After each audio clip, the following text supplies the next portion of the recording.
What is going on, fish? Welcome back to your favorite pond, the Coy Pond, episode 75. We are back once again, a week away from the NFL 2025 draft. It's like presents under a Christmas tree. It does not get much better. No. As always, I'm joined by my co-host, K-Dog himself. As you all know, you can watch us on YouTube, find us on Spotify, listen to us on Amazon Music or Apple Podcasts. And don't forget to submit your NFL draft questions to speakpipe.com. Link in the description below for us to answer next week all of your top mock draft questions. I'm joined by maybe one of the best mock draft experts in Southwest Ohio. Nonetheless, don't forget to check out the merch in the description. Look at it. Look at this. I don't know where I'm going to put it. Maybe right in front of me. But look at how beautiful it is. Don't you want to get something for someone that you know they're going to love for the holidays? There's no sale. Do what you want. Thank you so much for watching and listening. We're at 86 subscribers. Woo! How about that? I believe that is another one this past week. Thank you all so much for the support. We're almost to 100. Where are all these subscribers coming from? I have no idea. That's a great question. I have my speculations, but maybe, just maybe, you guys might find this funny. I don't know. Yeah. Maybe it's becoming more entertaining. Isn't that glorious? That would be nice, wouldn't it? Positively glorious. Nothing would be better. But nevertheless, this week we will be talking more mock draft. We're going to kind of touch on the first round and then deep dive a little bit more into the Chargers Cowboys needs. Love it. What you can kind of expect maybe in the first round at least, and thus forward what they'll be looking for. And it'll be our early introduction into what will be K-Dog's master mock draft next week on the show. Right morning of the draft, may I add. Yes. So if you're going to want to lock in those picks, you're going to want to be ready next Thursday morning to watch it before the draft, or whenever you find time, of course. You'll have 12 hours, basically, to get your bets in, your finalization of your mock draft as well. It's funny, when we scheduled these podcasts to come out on Thursdays from the beginning, and that's just how we've let it roll with the way the NFL week is, how many things fall on Thursday in the NFL? Not many. Yeah. Thursday Night Football, of course, but as far as a main event, right? Right, the draft. Again, presents under the tree. This Yes. is Christmas night, if you will. Exactly. It doesn't get more special than this. No. So, looking at the first round. Yeah. So what we're going to do is we're going to kind of go down through the first 10, 12 picks, and then what we're going to do is kind of take the Chargers and Cowboys from there on through the full 7 rounds here. For sure. So, and right now it seems very solid that the Titans are going to take Cam Ward. It's at the very top. Well, did you see the article or the interview he had where he was listing his favorite wide receivers active in the NFL? Really? And one of them was Trayvon Burks. Oh, well, that works. One of his top 5. Yeah. Which is a pretty heavy indicator that he might already be sucking the Tennessee Titans front office to pick him first overall. So it sounds like there's enough rumblings that might be a done deal. Great splash for them. Yes. Again, we've talked about it. Will Levis is not the guy. No. And they got to do something there, or the franchise is sunk for another year. Yeah, that's good. The interesting things begin at number 2. Mm-hmm. And you'd have to say, I mean, if the Browns are going by the best player available, again, we've talked about Travis Hunter, the corner from Colorado, corner receiver, because he made that distinction this week. Right. He does not want to go anywhere where he's not going to play both ways. Yes. So the Browns have plenty of need. I can't imagine they wouldn't be a place that would let him go both ways. And Travis Hunter is a generational talent. So yes. The Browns, despite the comments from the owner about Deshaun Watson, they have to go Travis Hunter here. And to add to that, Deshaun Watson then added that he wanted to prove the doubters wrong. Yeah. I don't know where he's been for 3 years. No one in Cleveland knows where he's been for 3 years. Yeah. I would say you should have proved the doubters wrong in the trial. Who knows? Yeah. Alleged? I don't know. But he's proved no one but correct. Yeah. So we're going to go Hunter number 2. Yeah. Abdul Carter, the edge from Penn State, I think is going to go to the Giants at 3. It feels like that. He is the next best talent there, and they've had D-lines there that have been really good over the years. This kind of puts them toward back in that same category again. They've already got some talent there. I mean, you think of Thibodeau, you think of Abdul Carter together, and they probably lost a few guys I can't remember, but those two combined on the line, that's going to be a problem for a lot of offenses. No doubt about it. Number 4, we have Armand Membao. Sure. Some comments about short arms for an offensive tackle, but the best offensive tackle on the board here, and the Patriots are looking to protect their star young quarterback. You see how much the Patriots got rushed last season. Yeah. I mean, Drake May had no time, and now you have Stephon Diggs, which solves one problem, but Yep. you have to give him time to develop any sort of route whatsoever. We got Will Johnson or Mason Graham coming up next, both from Michigan. I could interchange these players. I could see the Jaguars going Will Johnson corner.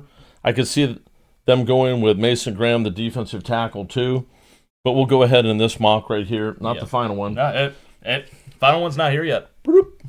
And just say that they're going to go corner here. Yeah. Raiders, number 6. Could see them taking Genty here, the running back. Could see them taking McMillan, the wide receiver. Both have been talked about. But for this mock, we're going to say the defensive tackle, Mason Graham. Okay. Dominating guy inside. Great way to get things turned around in the Tom Brady era of the Raiders. Yeah, Max Crosby there too. Wilkerson, I think is still there as well. I mean, that's quite the trio you'd have there at that point. Definitely so. The Jets, I could easily see them going with Tyler Warren, the Penn State tight end. But in this mock, we have Will Campbell, the offensive tackle from LSU. All right. Going to the Jets. Again, got to get the trenches taken care of. Got to protect up front. And the Jets do that with this pick, 7th overall, Will Campbell. Number 8, I've got McMillan, the wide receiver from Arizona. Very nice. You know how to say that? Tetora. Teora? You know what? That's T. That's big T. I'll have that one down pat by next week. But I could see them going with Jalen Walker, the linebacker from Georgia, too. Okay. One of those two. But in this mock, we have, at number 8, going to the Panthers, McMillan, the wide receiver from Arizona. Love it. Arguably, outside of Hunter, the best receiver in the draft. Right now in this draft, we have Jalen Walker going number 9, linebacker from Georgia, to the Saints. I could see, if you haven't noticed, so far we have Shedeur Sanders still on the board. And I could very easily see him going to the Saints at number 9. You know, Jalen Hurts has a mobile guy when he was with the Eagles. Mm-hmm. I could see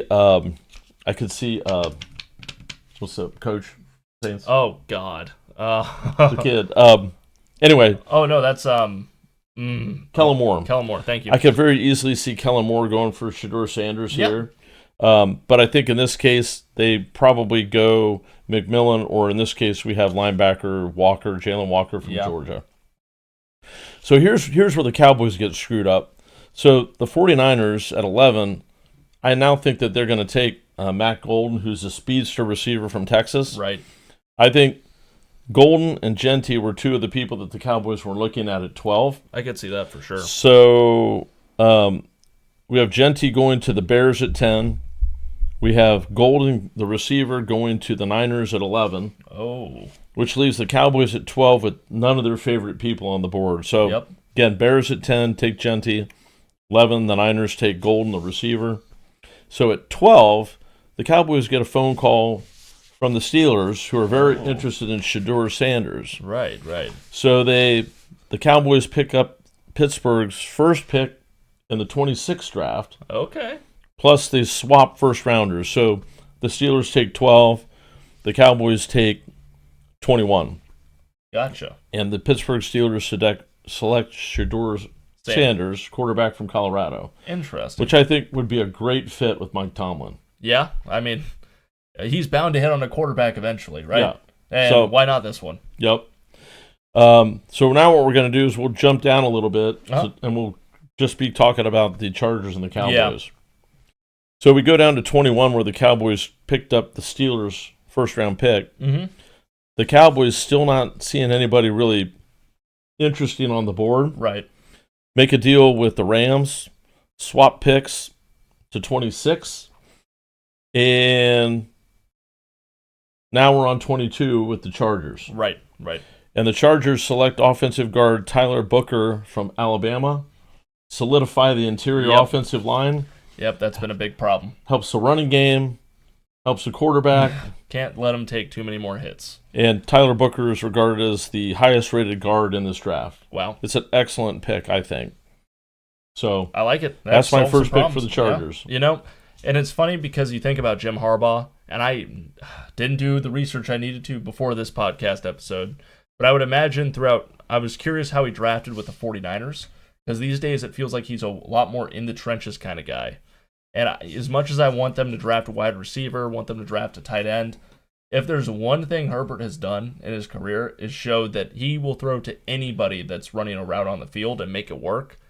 And keeping him upright, in my opinion, is way more important than who is on that line. They picked up Mike Williams again, which, thank God. Quentin Johnston, if he has the same improvement from year 1 to 2 as he does from 2 to 3, should be bounds and leaps ahead of where he was. Yeah. And Ladd McConkey is an absolute dog. I don't hate what they've got going. Tight end-wise, it's been the same thing. Yeah. Harbaugh made a bunch of different tight ends work. Blanking on the tight end's name that went crazy there for a few weeks. But, they were making any person on the field work as a receiver. Yeah. They struggled to get the running game going at times. They struggled to keep Herbert upright at times. If they have Slater, Booker, and Joe Alt all in that line, I'm feeling a lot better about the Chargers' ability to score, because that was a huge talking point. Their defense was immaculate. Sure, they played some shit teams last year that does get overlooked. Sure. But offensively, they were not nearly as explosive as I would have liked them to be. So, I love the pick. I think it's a great pick, and I think getting right after it, the offense plays better, the offense keeps the ball more, protects the defense. It's good all around. For sure. And again, you got Justin Herbert, who is a stud still in the making. Talk about what you want in the postseason. I can no longer deny that I might have a Kirk Cousins on my hands. However, Kirk Cousins threw thousands of yards in the regular season. That's right. The depression is getting to me. That's for another day, though. You're going to win some games. Yes, I want to win some games. Regulars? Yeah. Okay, so when the Cowboys moved from 21 down to 26, right, they pick up a third-round 2026 pick from the Rams. Okay. So they're in good shape for next year from this. Yeah. They drafted 26, Jahdae Barron, the cornerback from Texas. Okay. What they're thinking about is Deron Bland. It's coming up on the last year of his contract. Right. And there's just no way they can afford to pay him the money he's going to be after. It'll either be Diggs or him. One of the two won't be back. So I think they make the move here to get somebody going, solidify that, and get yourself set for next season. Hell yeah. So I love that. We'll slide on down to 45, the Cowboys' next selection. Right. And they have had this guy in for a visit multiple times now. Excellent sideline-to-sideline linebacker from UCLA, Carson Schwessinger. I love the name. Yeah, 6'2", about 240. Kind of reminds you of Sean Lee. Okay. And that's so good. I could definitely see them selecting him there. Love a little Sean Lee. That's for damn sure. He was a beast on the Cowboys there for a while. Sure was. Was he the guy that got injured and no longer plays with them because he had too many injury problems? Yeah, hurt all the time. Damn it. But shame. Reckless abandon in how he played, and that's his body. Whew, yeah. Got rough. A little bit Luke Kuechly-like. Yes. We slide down to 55, and the Chargers select Landon Jackson, an edge defensive end from Arkansas. Yeah. This guy is about 6'5" and 270. Good God. In the day of the run-pass option, this guy has an innate ability to set the edge. And so when the quarterback goes to make that decision, he's very good at holding that point and forcing the quarterback to make some tough, quick decisions. And you're going to get some turnovers from this guy. The film on him, he is tough, he's quick, intelligent. Yeah. And that's huge. I think you're going to be very happy with him. I would love to get him. Simply, Bosa's gone to the Bills to complete his Von Miller career without the Super Bowl. Someone needs to be there for Khalil Mack. Poona Ford has left the Chargers. He's on the Rams now, I believe, which was a damn shame, but hats off to him. And that sounds like the perfect person to come in and try and just help. Yep. We go to number 90. Oh. And we have the Chargers get their running back. Okay. DJ Giddens from Kansas State. Okay. About 6'1", 220. Wow. That's a weird build. Almost a weird build for a running back. Sounds kind of a big dude. Bigger guy. Can play all three downs. Good in pass protection. Can catch the ball. Okay. And again, in a draft that's deep at running back, the Chargers don't have to pick them right at the first or second round. Right. They don't have to wait. Right here, they get their guy. Okay. And now they got the guard, and now they got the back. I could see that for a bunch of reasons. Also, I don't think J.K. Dobbins has signed back with the Chargers. I don't think he's signed back anywhere for what it's worth. I would assume Chargers might be in the works. But you lose Gus Edwards to wherever he went. You get Najee Harris from the Steelers. Good pickup. Yeah. Who's also on the Chargers. So this might be a great little second, third back in there. Yeah, switch out with second. Najee. Switch out with JK. I think JK probably stays one, but if he signs back. Right. But I like the pick. But I definitely think, running back there. Yeah. Running game's going to be a big thing again. Right. The return of the running game. Yes. In the NFL is a big thing right now. Number 94, Cowboys take a quarterback here, Will Howard from Ohio State. Wow. And I think that, Brian Schottenheimer is regarded as a developer of quarterbacks. Okay. Dallas made the move for the quarterback from New England to back up Dak Prescott. Oh, not Mac Jones or Milton. Yeah, Joe Milton. Joe Milton. Thank you. Yep. And they got him on a sweetheart deal. Hell yeah. New England fans were upset and didn't understand why they didn't match it. It's $1 million a season for 3 seasons. That's great. Oh, yeah. Trey Lance went to the Chargers. Trey Lance went to the Chargers. Sorry, I'm putting all this together now. And we had Cooper Rush, who went to Baltimore. And a great contract for him, $6 million a year. That's pretty good. And he's proven himself. So I think Dallas goes here for a developmental quarterback. Right. Who has all the ability to play in the NFL. And I think that's going to be pretty interesting. Will Howard on the Cowboys is a very interesting pick, going from the main stage on Ohio State to more or less America's team. Circus. With it's Jerry Jones. You're going to get a lot. The big top. You're going to get a lot of prime time. So that's interesting. No doubt about it. At 104, in the 4th round, the Cowboys finally get their run-stuffing defensive tackle that they've desperately needed for a decade. Eons. Jordan Phillips, the defensive tackle from Maryland, in a pick that was picked up as part of the deals I previously mentioned. Okay. Probably about 6'4" and 310, and can really play the run, which is what they need there. Yeah. We slide down to 117, another pick that was part of the prior deals. Tez, not Dez. Oh, hey. But Tez He Johnson. Wide receiver from Oregon, 5'9", a little scrappy guy. 5'9". So kind of a Cole Beasley-like. I was about to say, so you've got your reincarnate Cole Beasley minus the rap tapes. Yeah. Yes, let's hope. And the ability to quick cuts, move around, get open. Yeah. Find the gaps, the kind of guy that Dak needs. Fuck yeah. Gonna turn out really good there, I think. We got the Chargers at 125. Yes. They complete their defensive line with another edge pick. Okay. Savion Jones from LSU. Okay. And both of these guys are similar in style, similar in build. Can rush the passer, can hold the edge. Either one of them could really play inside too if they needed. Right. And so flexibility along the D-line for the Chargers is a huge strength after this draft. I would love that. I would love that for everything. So get to the quarterback. More sacks. Yes. More pressure. Okay, we roll to the 5th round. Chargers pick up Dante Thornton, wide receiver from Tennessee. Okay. I honestly don't know a whole lot about him, but good build, like the stats. Yeah. Okay. We'll find out. Fits the vibe. Why not? I mean, at this point, you get into the realm of 5th round, taking a chance on a few guys that look like they could be top of your board. You're listening Special to your teamers, scouts. Yes.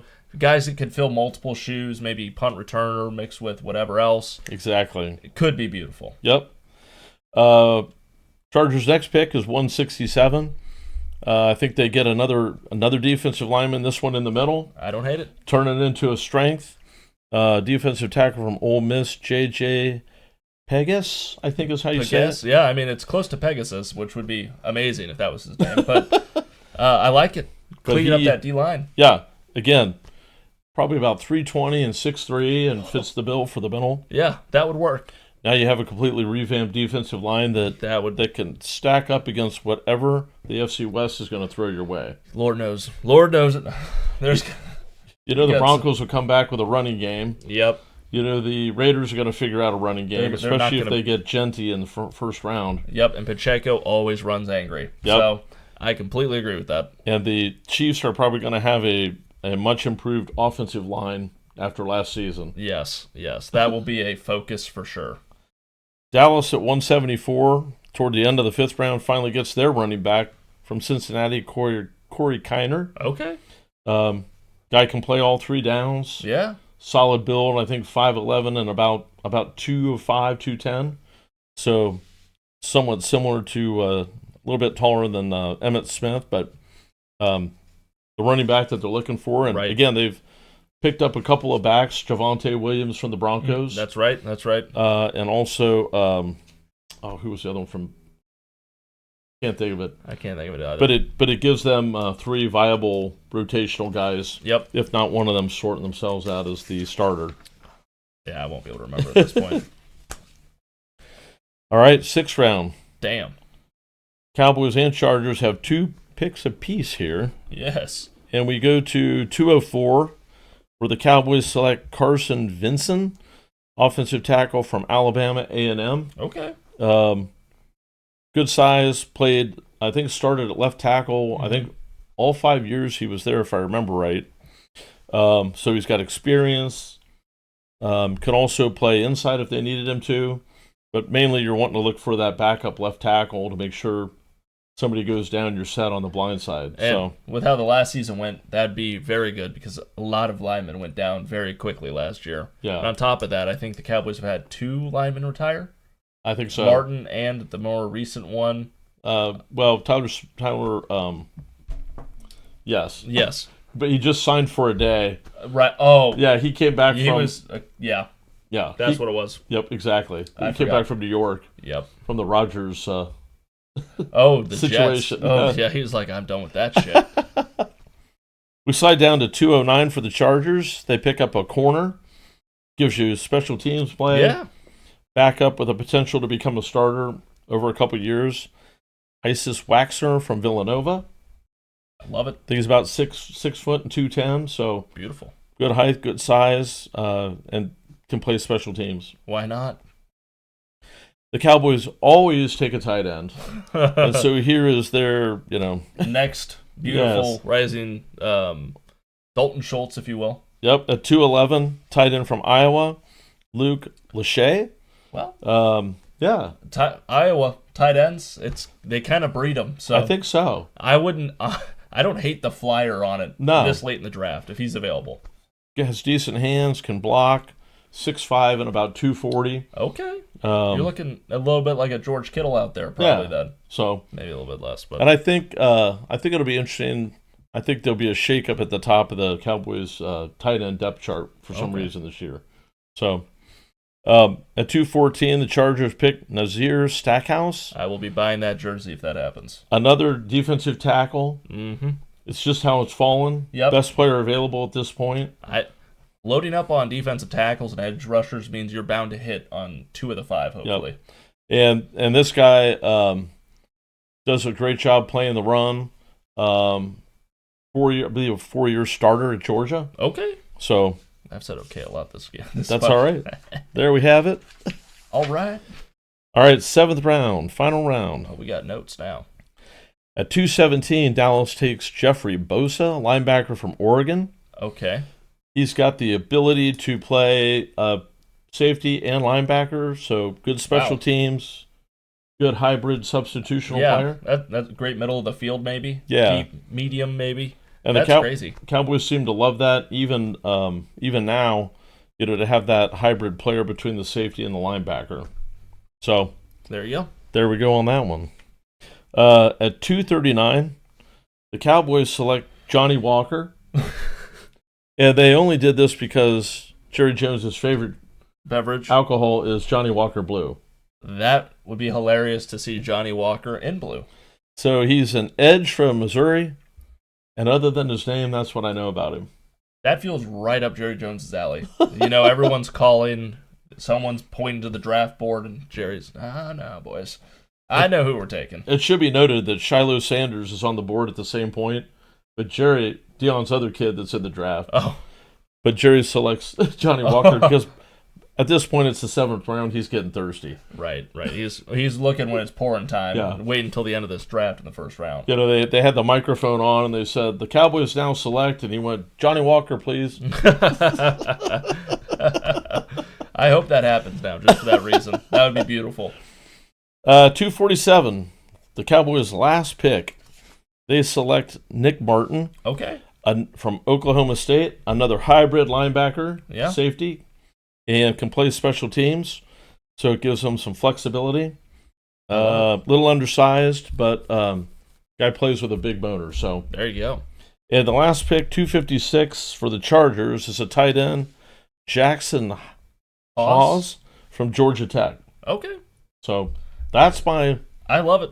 That is my best guess at this point for both the Chargers and the Cowboys. The complete Chargers-Cowboys draft board. And the first round top 12 picks or so. Man. What do you think? I don't hate it. I love the idea of the Chargers stacking up in the trenches on the defensive side, but focusing on the first round on the offensive side. Yeah. Quite frankly, I think that's about what you're going to see from Jim Harbaugh. I would not be surprised if Dean Spanos has just given the reins over to Harbaugh. And, the way the season ended this past year is quite frankly right on his blueprint for saving an organization. Mm-hmm. At a couple places his first year, was it San Diego State? And somewhere else, maybe not Michigan, maybe the 49ers. The first year was Stanford, maybe. Yeah. The first year is a little rough. It always is a little rough because you're still working with what the last guy had. Yep. And then you make your moves. Yep. You add your exclamation points. Next year's way better. Yep. So I'm kind of expecting that this year. I think the trenches is where he's going to start. Having a dominant defense that can stop anything has been key to any of these teams that have won the Super Bowl in the last 5 years.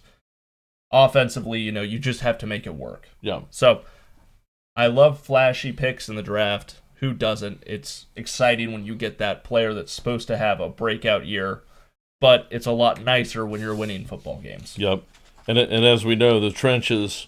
that's what the Eagles did, right? The Eagles did that. They signed good players. There's a whole thing the Eagles have done really well that I just don't get how no other NFL team has figured out yet. It's unbelievable, isn't it? But it starts with that. Having a quarterback you're confident can work with anybody, that sort of thing, which any of these quarterbacks can do. It's just some front offices like to take the flashy picks. Yeah. They want to sell the merchandise. They want to get this first, second, and third best whatever. So I would be happy with the trenches personally, with the tight end at the end that could build up to it, or however that's worded. Sure. Yeah, absolutely.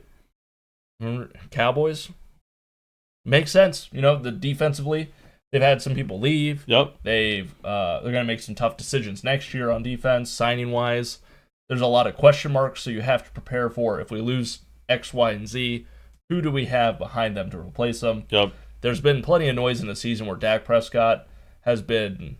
Did he get re-signed this offseason, or was he signed last year? It was before last season started. So he got signed before last season started. All of a sudden, towards the end of the year, people are saying that the Cowboys were crazy for that. So having Will Howard in the back is not a bad idea. Yep. Not to mention losing both your backup quarterbacks the way you did. Yeah. Not terrible. Got to rebuild it, right? Yeah. Picking up Milton, great move. Tight end University, you got to go with the Iowa guy if he's on the board. Just sounds right, doesn't it? Johnny Walker, just sounds right. I like it a lot too. Running back situation will be interesting. But if you have a good line, that's half the battle. It really is. I mean, you can do a lot there, right? People saw how well Austin Eckler did on the Chargers. People see how well a lot of the any running back has done on the 49ers for the most part. Yep. Scheme and having that line are way more key than having that player, but the player also works. Yeah. I.e. Derrick Henry. Saquon had both, so the Eagles don't even. That's when you rarely see both. Yeah. Not to mention some of these other teams, but I like it. And it's going to be very interesting to see what just talking a little in general, what Kellen Moore does. Yes. The Derek Carr injury that recently came out. Yeah, so Derek Carr now has a shoulder injury that could put him out for the entire upcoming season, which is bizarre. I don't know if he was paddleboarding and hit the water or what he was, or surfing. I don't know. Yeah. But that situation now begs the what was the pick you gave them? Or give the Saints Jalen Walker, but you also said you could see Shedeur Sanders going there. We could, yeah. Which Kellen Moore now is put in an interesting position where you could argue to get a quarterback. Yeah. And it could be. I think the second and third rounds you're going to see probably a bigger number of quarterbacks than we've seen. Normally we get those like top 3, maybe 4 or 5 up front, and maybe, but the talent isn't enough just to push it up into that round. I don't think. Right. But you could see 3 in the second, 3 or 4 in the third.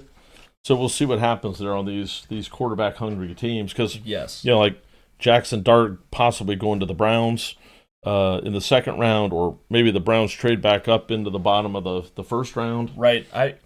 It's like this every year. I'm hoping we see all these crazy moves that don't involve my team, but I know there might be 2 crazy moves in the top 5, and it will be a chalk draft the rest of the way. Yeah, and this one is going to be really interesting because, again, once you get out of like 1. Yeah, the top is top heavy, and then the rest of it's kind of just in order. Yeah, and it's really top heavy, like you say, and then as you get beyond that to the bottom of the draft, it's a lot flatter than it's ever been. Right. So you don't fall off at any point. It's like you're really taking shots at the same level from round 4 to 7. Yeah, there's a lot of building your roster you can do. Not your stars, right? But you can really bring up the low end of the, if you want to say, the floor of your team. Yeah, and so we'll have to see. You have anything else, really? Can't think of anything. All right, I don't have anything else myself. I'd be interested to see if the Chargers go with the tight end this year in the first round. I don't really hope they do, but if they do, I wouldn't hate if they got Colston Loveland. Okay. I wouldn't hate if they got Mason Taylor. Yep. I don't really know where in the whole scheme of things they will shake up. I could see the Chargers trading back and then getting Mason Taylor and giving up Colston Loveland. Obviously, the Michigan connection is a big deal for Harbaugh and Chargers fans. Again, I'm way more okay with watching a boring draft where my team takes 17 offensive guards. Yeah. I'm okay with that because the alternate I've seen before 1,000 times. Yeah, you could really, it'd be interesting to see. I've seen lots of mocks that have Colston Loveland going to the Chargers. And I see them reaching for him too, where I'm like, if Tyler Bucker's on the board, let's think about this, but a good tight end helps a lot too. He is right there. So we'll have to see. I'm excited for the draft. It's our favorite time of the year. Presents under a tree. Yep. We'll do our normal tradition. We'll be watching it together. We'll have our official mock draft out next week. Yep. That'll have the picks we'll go over. He does the picks. I'll tell you what to bet on, and we'll go from there based off his mock draft. In the past, it has done pretty well. If you go back to last year's episode, it was profitable from what I can remember because everything I tell you guys I take for the draft. For the Super Bowl, I take way more than I tell you. But that'll do it for our 75th episode. We'll see you all next week for the mock draft. And one last little note, number 75. Oh, right, player 75. Jethro Pugh for the Cowboys in the 70s. Hall of Fame defensive tackle. Okay. That's who I think of. Wow. I got nothing. I can't think of a Charger player that's 75. If I was a better fan, I probably could. But off the top of my head, I cannot. 75 is an odd number, too. That's odd. You don't see as many players at any position group wearing the 70s except for maybe defensive linebackers. Yep. Something on that end. For the Cowboys during the Super Bowl in the 90s, 92, 93, it was Tony Casillas. Oh. If that name sounds familiar at all. Vaguely. Yeah. So loosely. Anyway, there you have it. Hey, we'll see you all next week for the draft. Hope you all have a great week, and we will see you later. Can't wait. Peace.